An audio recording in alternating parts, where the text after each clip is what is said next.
Okay, I want to show you a terrible background. So that's an okay background. Those are okay backgrounds. Okay backgrounds, right? Like they're not terrible and you think, how bad can a background be? And this is how bad a background can be. So I am going to be using some of the vintage stuff that we made the other day to help make this a really good background, so then I can make it a really good art piece. So let's get to that.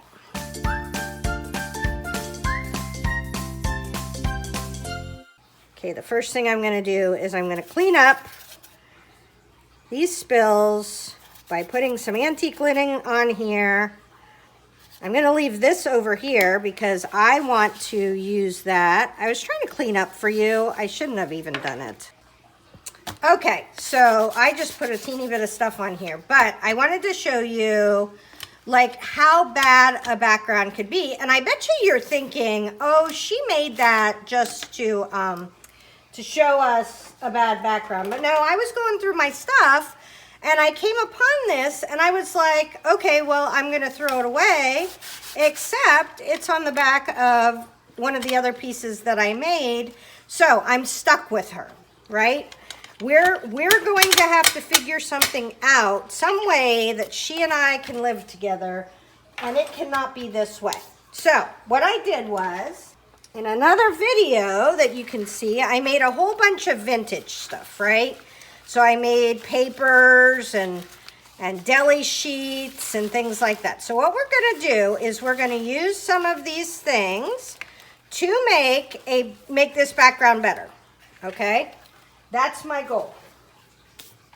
And I want you to know that my idea is, for this piece, is I'm trying to see if I have well, I got something little here. I want to have a line down here and a line across here, but no line over here. Okay, so that's what I'm going for. So I'm going to find something that I can use to kind of show myself that intersection. I guess I could use this. Oh, let's use something white because I'm going to be using a lot of white. Okay, so we're going to have a line that comes here.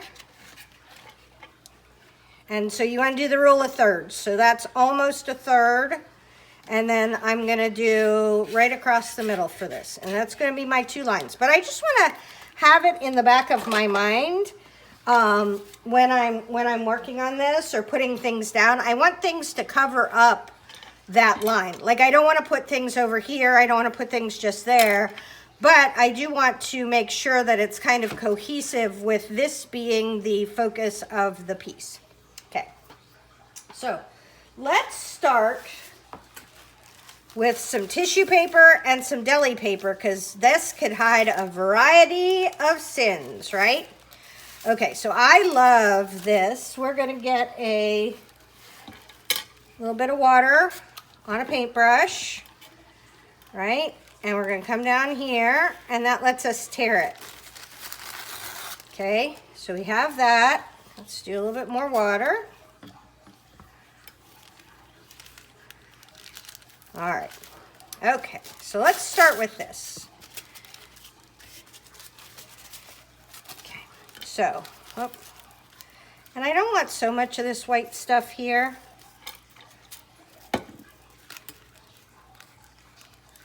We're going to go around and get rid of that too. Okay, all right. So when you have a terrible background, you want to remember that it's still awesome texture, right?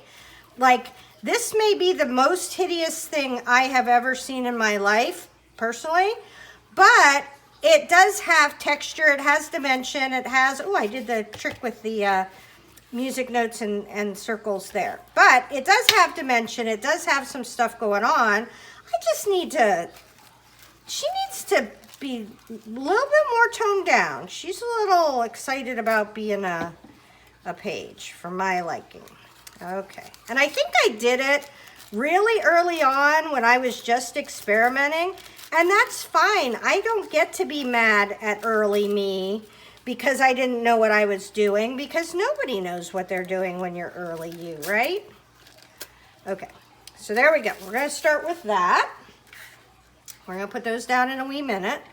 Okay, see this, whatever I thought I was doing with that I'm gonna cover entirely with this, because this is a solid, more solid piece, and I need something that will be able to combat that blue right there, right? So let's do this. We'll cross this. There we go.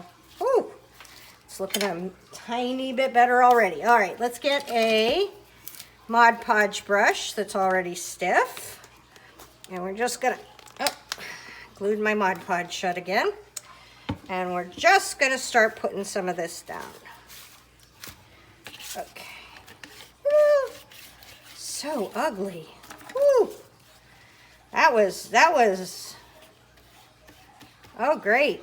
Now we also know, we just seen that that glue activated it, so this whole thing is not even permanent. It's got a whole bunch of stuff that will bleed on each other.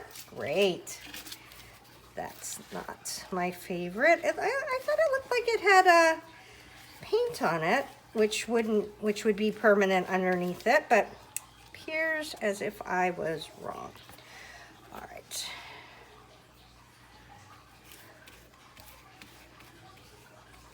All right. So this will get a little translucent. It won't become entirely translucent, but it'll get a little translucent. And then let's do we were doing this? Yeah.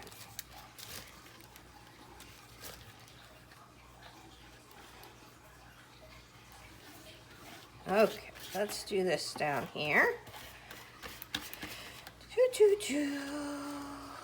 All right. I don't know about you, but I feel like it already got a little bit better. Don't say it. It couldn't have gotten much worse. I know. It's not like I don't know. And I'm sure at the time I thought I was doing a great job because I had just learned a technique or something. God only knows what I was thinking. But that's okay. So there we go. We got this going. Nice. All right. What do we think? I think we should do a little bit of this.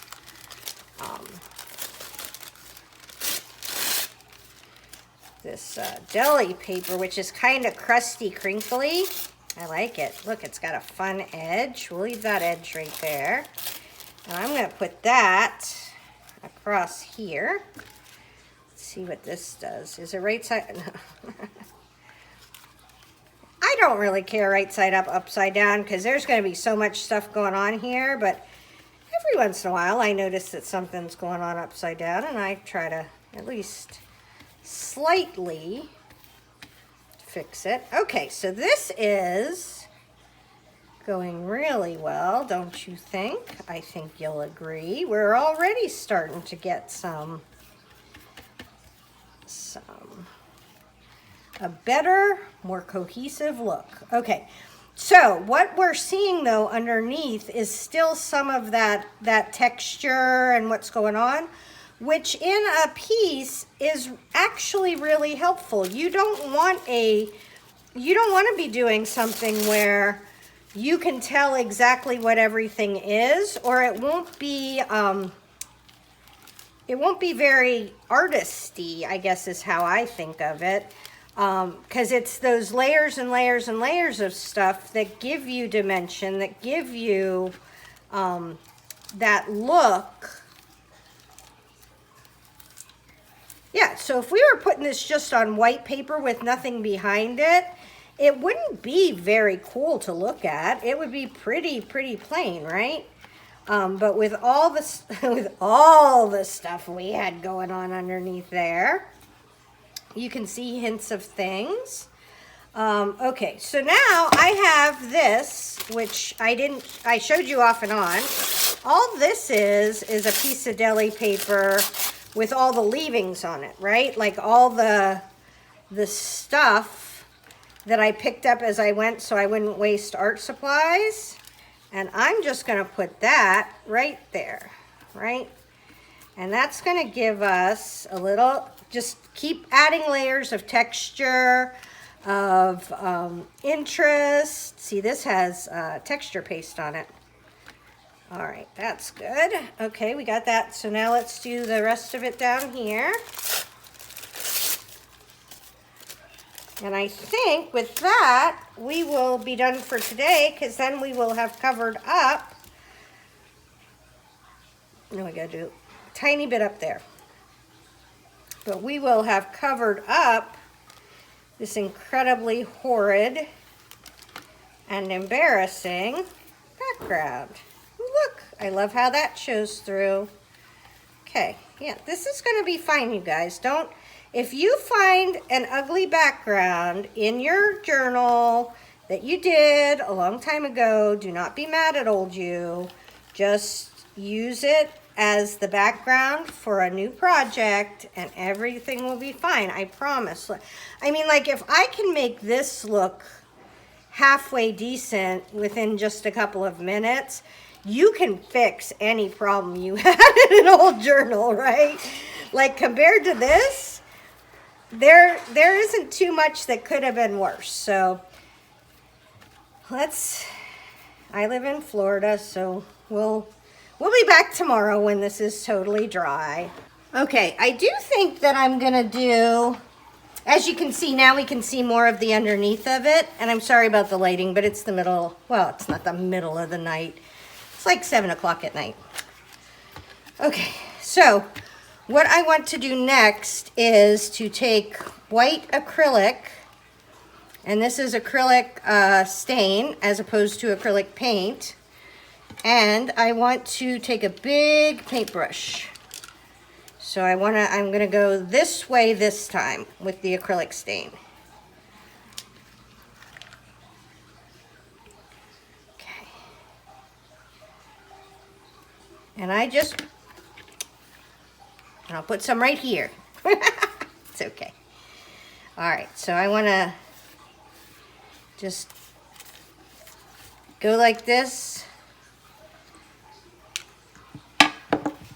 I want it to be maybe a little choppy. What do you think? But I want to leave some of this to show, because I don't want it to be covered. But this is going to be a primarily white background when we get done.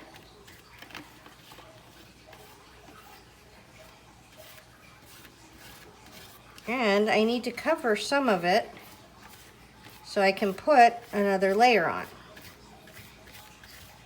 Another layer of background.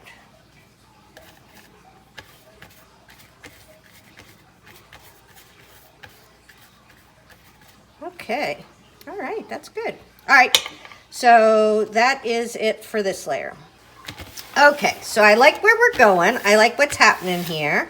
Let's add some more layers. So we have this. This is kind of cool. Actually, let's do this one, because we can put it a couple places, right? Maybe one that way. Maybe one over here on this edge, and maybe this one this way. Nice. Because don't forget, our line for this, for my picture, is going to be this way. Okay, so, ooh, that isn't even dry. Okay, so let's get this in here. We got some circles.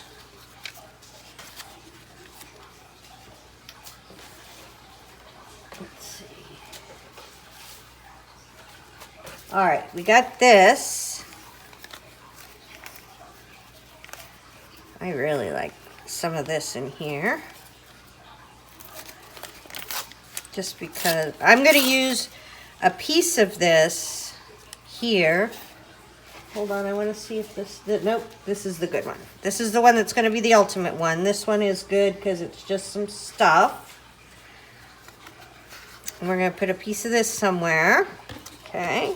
All right, let's just start gluing some stuff down.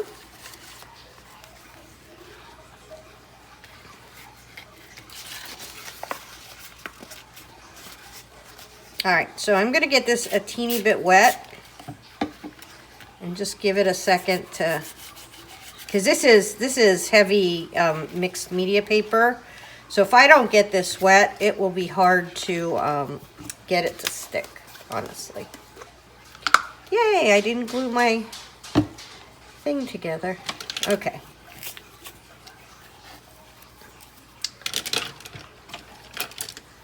All right, I try to find the ones I've already messed up with Mod Podge.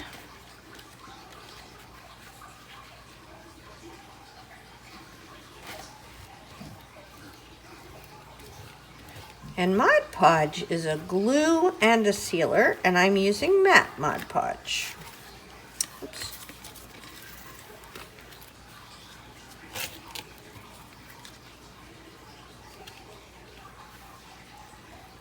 See, we're going to need to get enough of it on there that this is going to stick. And I'll tell you, when I first started using Mod Podge, it kind of freaked me out. I didn't feel like it was sticking. Didn't feel like it was going to hold, but I promise you it will hold. And I'm not going to Mod Podge over top of stuff this time because I want the acrylic paint to be able to sink in. This one was going to come down here.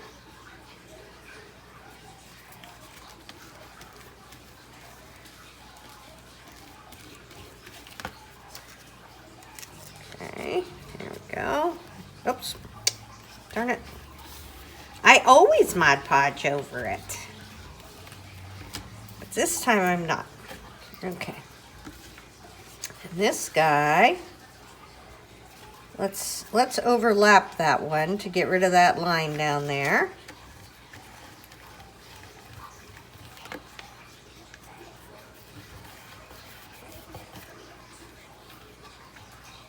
I just want the next layers of stuff that I'm going to do to be able to sink into the open paper. All right, so what do we have?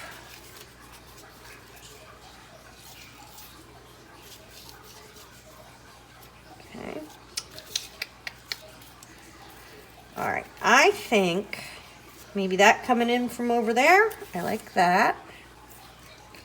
And I don't need to fret about this getting stuck down. I am going to have a ton of layers on top of this that will adhere it if these don't get totally stuck down. So that is just fine. Okay, that looks great. All right, so now, yep. See, I wanted this with the circles cut out because then we get little peekies through of stuff underneath. So now we got the top layer and we've got a little peek through to whatever's going on underneath. All right. Okay, so that's looking good. All right. I would like to get rid of some of this blue. So we're going to use just a piece of that. Do I have anything else? I thought I had some, all right, let's use a piece of just this. This is Tim Holtz collage paper that is made already to look vintage.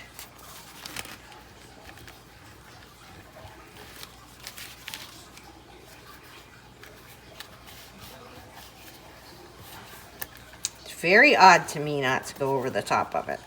Just have to say that. Okay, so that looks good there. I think I want something up there. Look, we got this really cool piece that looks like telegram. Okay. All right. We got that little 5. We'll put that somewhere else. Anytime you can add repeating elements around your piece, it just makes people that look at it feel better because it makes it a cohesive thing. Okay, let's get that stuck down.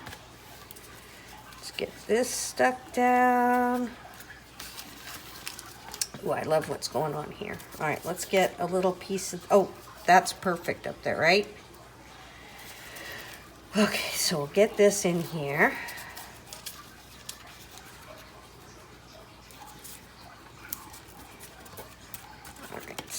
All right, what do we think?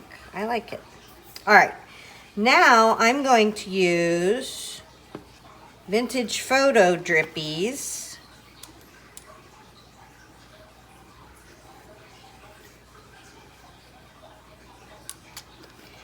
And walnut stain drippies, because I want this layer to be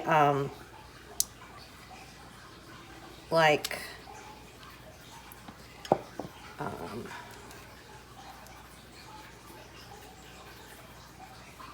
very much in the vintage look.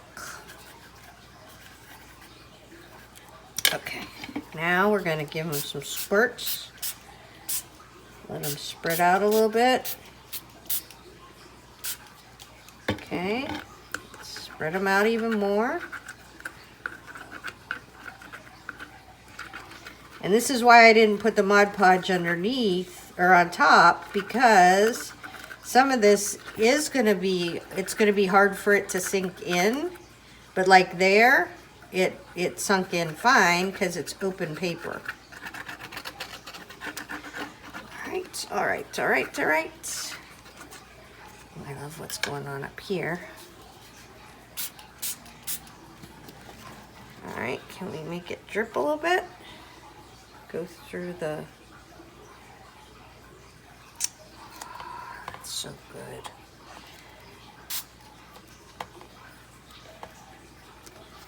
All right, let's see.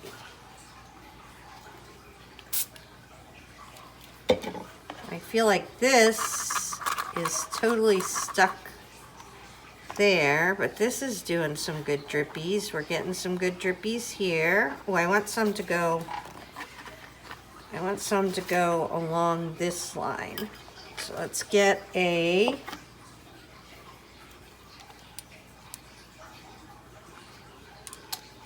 thing there. All right. And we're gonna go like this, get it going. There we go. Ooh, it went a different way. Good job. All right.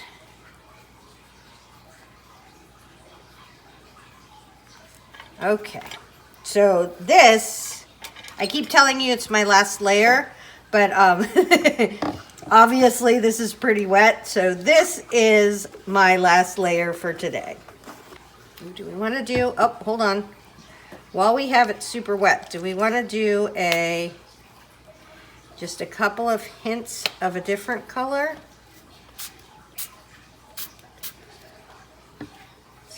What's going on over here? I feel like this is a Seth Apter spray. And then maybe let's do I think this one's more yellow. Nope. Okay, that's good. All right, that's it. Okay, so we have our background done. And now for you, this might be too much. It's a lot of color, right? But I am going to be making a project that I will film that uses lots of white and lots of color and